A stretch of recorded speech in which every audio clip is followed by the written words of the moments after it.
اعوذ باللہ من الشیطان الرجیم، پناہ مانگتا ہوں میں اللہ کی شیطان مردود سے۔ بسم اللہ الرحمن الرحیم، اللہ کے نام سے جو بڑا مہربان نہایت رحم فرمانے والا ہے۔ وما كان لمؤمن أن يقتل مؤمنا إلا خطأ، ومن قتل مؤمنا خطأ فتحرير رقبة مؤمنة ودية مسلمة إلى أهله إلا أن يصدقوا، فإن كان من قوم عدو لكم وهو مؤمن فتحرير رقبة مؤمنة، وإن كان من قوم بينكم وبينهم ميثاق فدية مسلمة إلى أهله وتحرير رقبة مؤمنة، فمن لم يجد فصيام شهرين متتابعين توبة من الله، وكان الله عليما حكيما۔ اور کسی مومن کے لیے یہ زیبا نہیں کہ وہ کسی مومن کو قتل کرے مگر یہ کہ بھول چوک سے ایسا ہو جائے، اور جس نے کسی مومن کو بھول کر قتل کر دیا تو اس پر ایک مومن کی گردن آزاد کرنا ہے، اور اس یعنی مقتول کے گھر والوں کو خون بہا ادا کرنا ہے، الا یہ کہ وہ بطور صدقہ معاف کر دیں۔ پھر اگر وہ یعنی مقتول تمہاری دشمن قوم سے ہو اور وہ خود مومن ہو تو صرف ایک مومن غلام آزاد کرے، اور اگر یعنی مقتول اس قوم سے ہو جس کا تمہارے ساتھ یعنی صلح کا معاہدہ ہے تو اس کے گھر والوں کو خون بہا دینا ہے اور ایک مومن غلام آزاد کرنا ہے۔ پھر جس کو یہ میسر نہ ہو تو اس پر 2 ماہ کے متواتر صیام ہے، یہ اللہ کی طرف سے قبول توبہ یعنی کے لیے کفارہ ہے، اور اللہ سب کچھ جاننے والا حکمت والا ہے۔ حاشیہ نمبر 154۔ اہل ایمان اپنے مومن بھائیوں سے محبت کرتے ہیں اور ان کی جان و مال اور عزت و وقار کا ان کی نظر میں احترام ہوتا ہے۔ کسی مومن کی یہ شایان شان نہیں کہ وہ کسی مومن کی ناحق جان لے، اور یہ اور بات ہے کہ غلطی اور بھول چوک میں کسی کو قتل کر بیٹھے تو یہ قتل خطا ہوتا ہے۔ خطا کے معنی ہے غیر ارادی غلطی یا بھول چوک، چنانچہ بغیر عمد یا قصد جو قتل ہو وہ قتل خطا ہے۔ اس کی مختلف صورتیں ہو سکتی ہیں، ایک یہ کہ کسی کو زد و کوب کیا جائے لیکن جان لینے کا کوئی ارادہ نہ ہو اور بغیر ارادہ ایسی شدید چوٹ لگ جائے جو باعث ہلاکت ہو، دوسرا یہ کہ نشانہ کسی اور کی طرف تھا لیکن کوئی اور زد میں آ گیا اور مارا گیا، یا اسلحہ یا آلہ قتل چارج کرتے ہوئے کوئی زد میں آ کر ہلاک ہو گیا، یا جنگ میں کسی مومن کو ہی کافر سمجھ کر قتل کر دیا، یا آج کل کسی ٹریفک حادثے میں کوئی گاڑی کی زد میں آ کر ہلاک ہو جائے۔ یہ سب قتل خطا کی مختلف صورتیں ہیں، لیکن ان میں سزا کے طور پر جو چوٹ عمدن ماری جائے اور ارادہ قتل کا نہ ہو اس میں جو ہلاکت ہوگی وہ شبہ عمد کہلائے گی۔ بہرحال ایسی غلطی جو ایک جان کی ہلاکت کا سبب بنے اللہ کی نظر میں بہت بڑی غلطی ہے، اور اس کا کفارہ ادا کرنا لازمی ہے تاکہ عبرت حاصل کی جائے اور شدید احتیاط کرتے ہوئے اس کا تدارک ہو۔ حاشیہ نمبر 155۔ اس آیت میں قتل خطا پر مختلف حالات میں کفارہ کی تفصیل بیان کی گئی ہے۔ نمبر 1، مقتول مومن کے ورثاء ایمان والے ہوں تو ایک مومن غلام آزاد کیا جائے گا اور ورثاء کو دیت یعنی خون بہا دیا جائے گا، لیکن اگر ورثاء بخوشی صدقہ کے طور پر خون بہا معاف کر دیں تو ان کو اختیار ہے۔ نمبر 2، اگر مقتول خود تو مومن ہو لیکن اس کے ورثاء دشمن قوم سے ہوں تو خون بہا نہ ہوگا، صرف ایک مومن غلام آزاد کرنا ہوگا۔ نمبر 3، مقتول خود تو مومن ہو لیکن ورثاء مومن نہیں، البتہ وہ معاہد قوم سے ہوں یعنی جن کے ساتھ صلح کا معاہدہ ہے، تو اس صورت میں وہی کفارہ ہوگا جو پہلی صورت میں مقرر کیا گیا ہے۔ حاشیہ نمبر 156۔ مندرجہ بالا صورتوں اور مختلف حالات میں قتل خطا کا کفارہ ایک غلام آزاد کرنا اور خون بہا بتایا گیا ہے، لیکن اگر یہ میسر نہ ہو تو 2 ماہ کے صوم متواتر رکھے جائیں۔ صوم متواتر کا طریقہ یہ ہے کہ مسلسل صوم رکھے جائیں اور درمیان میں کوئی ناغہ نہ ہو۔ ناغہ ہونے کی صورت میں گنتی از سر 9 شروع ہوگی، البتہ عذر شرعی، حیض و نفاس وغیرہ کی صورت میں ناغہ کی رخصت دی گئی ہے۔ یہ بھی واضح کر دیا گیا کہ اس کو جرمانہ نہ سمجھا جائے، یہ اہل ایمان کے لیے توبہ اور تزکیہ نفس کا ایک مؤثر انداز اور طریقہ کار ہے۔ جرمانہ تو بیزاری اور کراہیت کے ساتھ ادا کیا جاتا ہے اور اس میں تزکیہ نفس اور اصلاح کا جذبہ نہیں ابھرتا، جبکہ کفارہ کو عبادت سمجھتے ہوئے ادا کیا جاتا ہے۔ اس بڑی اور شدید خطا پر شدید احساس ندامت اور شرمساری کے جذبہ کے ساتھ اپنی اصلاح کی خواہش کے ساتھ مومن اللہ تعالیٰ سے توبہ کے لیے رجوع کرتا ہے اور معافی و مغفرت کی التجا کرتا ہے، اور وہ جانتا ہے کہ اس کا رب انتہائی حکیم اور علیم و خبیر ہے۔ خون بہا سنن کی روایات کے مطابق 100 اونٹ یا 200 گائیں یا 2000 بکریاں بیان کیا گیا ہے، یا وقتی طور سے جو بھی اس کے مساوی رقم متعین ہو۔ اس وقت یہ رقم تقریباً 1000 دینار تھی۔ ومن يقتل مؤمنا متعمدا فجزاؤه جهنم خالدا فيها وغضب الله عليه ولعنه وأعد له عذابا عظيما۔ اور جو کوئی کسی مومن کو قصداً قتل کر دے تو اس کا بدلہ جہنم ہے، جس میں وہ ہمیشہ رہے گا، اور اس پر اللہ کا غضب اور اس کی لعنت ہے، اور اللہ نے اس کے لیے بہت بڑا عذاب تیار کر رکھا ہے۔ حاشیہ نمبر 157۔ پچھلی آیت میں قتل خطا اور اس کے کفارہ پر تفصیلی بحث کی گئی تھی، اور اب قتل عمد یعنی قصداً قتل کرنے کی سزا بیان کی گئی ہے۔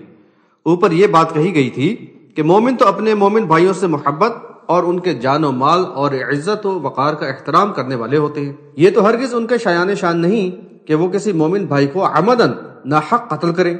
عباد الرحمن کی صفات میں اس بات کا خصوصیت سے ذکر کیا گیا ہے کہ وہ قتل ناحق کے مرتکب نہیں ہوتے، بحوالہ سورۃ الفرقان آیت نمبر 68۔ اللہ کی نظر میں یہ بہت ہی سنگین جرم ہے۔ اس کا اندازہ اس سے کیا جا سکتا ہے کہ ناحق جان لینے کو، خواہ وہ غیر مسلم ہی کیوں نہ ہو، سارے انسانوں کی جان لینے کے مترادف قرار دیا گیا ہے۔ ملاحظہ ہو سورہ مائدہ آیت نمبر 32۔ پھر کسی مسلم کا قتل تو اور بھی شدید جرم ٹھہرا، جس کا کفارہ دنیا میں ممکن نہیں۔ اس کا بدلہ جہنم کا دائمی عذاب ہے، اور اسے اللہ کی غیظ و غضب اور لعنت کا موجب قرار دیا گیا ہے، جس سے اس کبیرہ گناہ کی شدت کا اندازہ کیا جا سکتا ہے۔ عبداللہ بن عمر رضی اللہ عنہما سے روایت ہے کہ نبی صلی اللہ علیہ وسلم نے یعنی خطبہ حجۃ الوداع میں فرمایا، اللہ نے تم پر ایک دوسرے کے خون، مال و آبرو اسی طرح حرام کر دیے ہیں جس طرح تمہارے اس دن یعنی یوم النحر کی، تمہارے اس شہر یعنی مکہ کی، اور تمہارے اس مہینہ یعنی ذو الحجہ کی حرمت ہے۔ نیز فرمایا کہ میرے بعد ایک دوسرے کی گردنیں مار کر کافر نہ بن جانا، بحوالہ بخاری کتاب الحدود۔ ایک اور روایت میں ہے کہ نبی صلی اللہ علیہ وسلم نے فرمایا، جس نے مومن پر ہتھیار اٹھائے وہ ہم میں سے نہیں، بحوالہ مسلم کتاب الایمان۔ قول النبی من حمل علینا السلاح فلیس منا۔ قتل عمد کی قصاص کا بیان سورہ بقرہ آیت نمبر 178 میں آ چکا ہے، اور اس کی تشریح بھی کر دی گئی ہے کہ اسلام میں جان کے بدلہ جان کا قانون اٹل ہے، خواہ قاتل امیر ہو یا غریب، آزاد ہو یا غلام، مرد ہو یا عورت۔ البتہ مقتول کے ورثاء اگر نرمی کا رویہ اختیار کریں اور عفو درگزر کے ساتھ دیت یعنی مالی معاوضہ پر رضامند ہو جائیں تو اس کی بھی گنجائش رکھی گئی ہے۔ یاد رہے کہ قتل عمد پر قصاص یا دیت دنیا کی سزا ہے، اور آخرت کی سزا اس پر مستزاد ہے۔ چنانچہ عبداللہ بن عباس رضی اللہ عنہما روایت کرتے ہیں کہ نبی صلی اللہ علیہ وسلم نے فرمایا کہ قیامت کے دن مقتول قاتل کو لے کر آئے گا، اس کی پیشانی کے بال اور سر مقتول کے ہاتھ میں ہوں گے، اور اس کے گلے کی رگوں سے خون بہہ رہا ہوگا، اور وہ اللہ سے فریاد کرے گا، اے میرے رب، اس نے مجھے قتل کیا تھا، یہاں تک کہ اس کو عرش کے قریب کر دے گا۔ راوی کہتے ہیں کہ لوگوں نے ابن عباس رضی اللہ عنہما کے سامنے توبہ کا ذکر کیا تو انہوں نے یہ آیت اور جو کسی مومن کو قصداً قتل کر دے پڑھی، اور کہا کہ یہ آیت نہ منسوخ ہے اور نہ بدلی گئی ہے، پھر اس کی توبہ کیسے قبول ہو سکتی ہے؟ بحوالہ ترمذی ابواب التفسیر۔ ایک دوسری روایت میں سعید بن جبیر رضی اللہ عنہ سے ابن عباس رضی اللہ عنہما کا یہ قول بھی منقول ہے کہ یہ آیت اخیر زمانہ میں نازل ہوئی، اسے کسی چیز نے منسوخ نہیں کیا۔ بحوالہ بخاری کتاب التفسیر۔ بہرحال یہ ابن عباس رضی اللہ عنہما کی رائے ہے۔ اسی سورہ کی آیت نمبر 116 اس شرک کے علاوہ ہر گناہ کی معافی اللہ کی مشیت کے تحت رکھی گئی ہے۔ يا أيها الذين آمنوا إذا ضربتم في سبيل الله فتبينوا ولا تقولوا لمن ألقى إليكم السلام لست مؤمنا تبتغون عرض الحياة الدنيا فعند الله مغانم كثيرة كذلك كنتم من قبل فمن الله عليكم فتبينوا إن الله كان بما تعملون خبيرا۔ اے ایمان والو، جب تم اللہ کی راہ میں یعنی جہاد کے لیے سفر کرو تو تحقیق کر لیا کرو، اور جو تمہیں سلام کرے اس کو یہ نہ کہو کہ تو مومن نہیں ہے۔ تم دنیاوی زندگی کا مفاد چاہتے ہو اور اللہ کے پاس تو بہت سے اموال غنیمت ہے۔ پہلے تم بھی تو ایسے ہی تھے، پھر اللہ نے تم پر احسان کیا، لہذا تحقیق کر لیا کرو۔ بلا شبہ تم جو کچھ کرتے ہو اللہ اس سے خوب باخبر ہے۔ حاشیہ نمبر 158۔ اس آیت کے شان نزول میں عبداللہ بن عباس رضی اللہ عنہما سے ایک واقعہ منقول ہے کہ صحابہ کرام رضی اللہ عنہم کو کسی جنگ سے واپسی پر ایک گڈریا ملا جس کے پاس بکریوں کا ایک ریوڑ تھا۔ اس نے انہیں السلام علیکم کہا، لیکن انہوں نے اسے قتل کر دیا اور اس کی بکریاں لے لیں، اور اس پر اللہ تعالیٰ نے یہ آیت اے ایمان والو جب تم اللہ کی راہ سے لے کر دنیا کا مفاد چاہتے ہو تک نازل فرمائی۔ بحوالہ بخاری کتاب التفسیر۔ اسی طرح کا ایک واقعہ اسامہ بن زید رضی اللہ عنہما سے منقول ہے۔ وہ بیان کرتے ہیں کہ ہمیں رسول صلی اللہ علیہ وسلم نے جہینہ کی ایک قبیلہ حرقہ کی طرف بھیجا۔ ہم نے علی صبح ان پر حملہ کیا اور انہیں شکست دی۔ میں اور ایک انصاری ان میں سے ایک شخص سے ملے اور ہم نے اس پر قابو پا لیا، تو اس نے لا الہ الا اللہ کہا، تو انصاری تو اس سے رک گئے، لیکن میں نے نیزہ سے اس پر وار کیا حتیٰ کہ اس کو قتل کر دیا۔ جب ہم واپس آئے تو نبی صلی اللہ علیہ وسلم کو یہ خبر پہنچی تو آپ صلی اللہ علیہ وسلم نے مجھ سے کہا، اسامہ کیا تو نے لا الہ الا اللہ کہنے کے بعد بھی اسے قتل کر دیا؟ میں نے کہا یا رسول اللہ صلی اللہ علیہ وسلم اس نے پناہ چاہنے کے لیے یہ کہا تھا۔ آپ صلی اللہ علیہ وسلم نے پھر فرمایا کیا تو نے لا الہ الا اللہ کہنے کے بعد قتل کیا؟ آپ صلی اللہ علیہ وسلم بار بار یہ الفاظ دہراتے رہے حتیٰ کہ میں نے تمنا کی کہ میں آج سے پہلے اسلام ہی نہ لایا ہوتا۔ بحوالہ بخاری کتاب الدیات باب قول اللہ ومن احیاہا۔ اسی طرح کا ایک واقعہ خالد بن ولید رضی اللہ عنہ کے بارے میں منقول ہے کہ انہوں نے کچھ لوگوں کو سبانا یعنی ہم نے دین بدلا کہنے کے بعد قتل کر دیا، تو رسول صلی اللہ علیہ وسلم نے ان کے اس عمل پر بیزاری کا اظہار فرمایا۔ بحوالہ بخاری کتاب الجہاد باب اذا قالوا سبانا ولم يحسنوا اسلمنا۔ ان روایات اور واقعات کے پس منظر کے حوالے سے اس آیت میں اہل ایمان کو سخت تاکید کی گئی ہے کہ جہاد کے سفر میں ناواقف لوگ اگر السلام علیکم کہیں تو مال کی حرص میں انہیں کافر سمجھ کر قتل کر دینا سخت نامناسب ہے، کیونکہ اس بات کا امکان ہے کہ کوئی مومن کفار میں پھنس کر تمہاری زد میں آ گیا اور اب سلام کر کے اپنی شناخت کروا رہا ہو، یا کوئی کافر ایمان لے آیا ہو۔ بہرحال بغیر تحقیق اس طرح قتل کر دینا قابل ملامت ہے۔ تمہاری بدگمانی کا سبب دراصل مال غنیمت کی حرص ہوتی ہے، لیکن اس طرح ایمان کا اقرار کرنے والے کا خون ہو جاتا ہے جو اللہ کی نظر میں سنگین جرم ہے۔ لیکن یہ بات یاد رہے کہ جہاں بدگمانی یا سوء ظن قابل ملامت ہے وہاں ضرورت سے زیادہ اعتماد اور حسن ظن بھی خطرے کا باعث ہوتا ہے۔ اس لیے مشتبہ معاملے میں تحقیق کر لینا بہت ضروری ہے، اور اسی کا یہاں حکم دیا گیا ہے۔ تحقیق کا یہ حکم عام ہے۔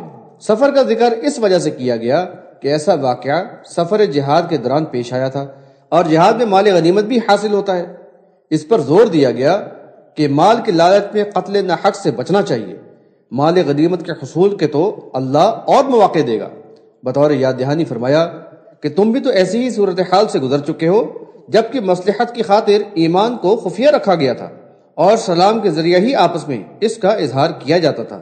پھر اللہ کے فضل و کرم سے اسلام کو غلبہ حاصل ہوا اور دینی امور سر انجام دینے کی آزادی ملی، تو اس کو ذہن میں رکھتے ہوئے تحقیق کر لیا کرو۔ لا يستوي القاعدون من المؤمنين غير أولي الضرر والمجاهدون في سبيل الله بأموالهم وأنفسهم فضل الله المجاهدين بأموالهم وأنفسهم على القاعدين درجة وكلا وعد الله الحسنى وفضل الله المجاهدين على القاعدين أجرا عظيما۔ مومنوں میں معذوروں کے سوا جنگ سے بیٹھ رہنے والے اور اپنے مالوں اور جانوں سے اللہ کی راہ میں جہاد کرنے والے برابر نہیں ہو سکتے۔ اپنے جان و مال سے جہاد کرنے والوں کو اللہ نے بیٹھ رہنے والوں پر ایک درجہ زیادہ فضیلت دی ہے، اور ہر ایک کے لیے اللہ نے بھلائی کا وعدہ کیا ہے۔ البتہ مجاہدوں کو بیٹھ رہنے والوں کے مقابلہ میں اجر عظیم کی فضیلت عطا کی گئی ہے۔ حاشیہ نمبر 159۔ اس آیت میں جہاد کی فضیلت اور مجاہدین کے بلند درجات کا ذکر ہے۔ اس کے شان نزول کے حوالے سے صحیح بخاری میں کئی روایات آئی ہیں، جن کا خلاصہ یہ ہے کہ آیت کے نزول پر رسول صلی اللہ علیہ وسلم نے کاتب وحی زید بن ثابت رضی اللہ عنہ کو بلوایا اور اس کو لکھوایا۔ اسی دوران عبداللہ ابن ام مکتوم رضی اللہ عنہ آئے اور عرض کیا کہ میں تو اندھا ہوں، اگر مجھ میں استطاعت ہوتی تو ضرور جہاد کرتا۔ اس وقت اللہ تعالی نے غیر اولی الضرر یعنی معذوروں کے سوا کے الفاظ نازل فرمائے، بحوالہ بخاری کتاب التفسیر۔ اس طرح عبداللہ ابن ام مکتوم رضی اللہ عنہ اور دوسرے لوگوں کو جو آنکھوں یا ہاتھ پیر سے معذور ہوں جہاد میں شرکت نہ کرنے کی رخصت مل گئی اور اجر کا وعدہ کیا گیا، کیونکہ وہ جہاد کا جذبہ اور حوصلہ رکھتے تھے لیکن مجبور تھے۔ لیکن عبداللہ ابن ام مکتوم رضی اللہ عنہ کے جوش اور جذبہ جہاد نے انہیں چین سے نہ بیٹھنے دیا، اور وہ اس رخصت کے باوجود کئی غزوات میں شریک ہوئے۔ حاشیہ نمبر 160۔ اللہ تعالیٰ نے تمام اہل ایمان سے بھلائی کا وعدہ فرمایا، معذوروں کو رخصت دی اور اجر کا بھی وعدہ کیا، لیکن ساتھ ہی یہ بھی واضح کر دیا کہ اللہ کی راہ میں جان و مال سے جہاد کرنے والوں کی بیٹھ رہنے والوں کے مقابلے میں خصوصی طور سے زیادہ فضیلت ہے اور ایک درجہ زیادہ بلند ہے اور اجر عظیم کی فضیلت ہے۔ ان کو یہ مرتبہ مقام ایفائے عہد کا حق ادا کر دینے پر ہی حاصل ہوا ہے، اور یہ اللہ تعالیٰ کی خاص رحمت اور فضل و کرم ہے ان مجاہدوں پر جن کو یہ بلند مقام عطا کیا گیا ہے۔ اللہم اجعلنا منہم۔ وہ بے انتہا مغفرت فرمانے والا، رحم کرنے والا ہے۔ رسول صلی اللہ علیہ وسلم نے جہاد کو سب سے افضل عمل بتایا اور جان و مال سے جہاد کرنے والوں کو افضل الناس قرار دیا، بحوالہ بخاری کتاب الجہاد والسیر۔ مجاہدین کے درجات کا ذکر کرتے ہوئے آپ صلی اللہ علیہ وسلم نے فرمایا، جنت میں 100 درجے ہیں جو اللہ نے فی سبیل اللہ جہاد کرنے والوں کے لیے مقرر کیے ہیں۔ 2 درجوں کے درمیان اتنا فاصلہ ہے جتنا کہ زمین و آسمان کے درمیان ہے۔ لہذا جب تم اللہ سے سوال کرو تو جنت الفردوس کا سوال کرو، کیونکہ یہ جنتوں میں افضل و اعلیٰ ہے۔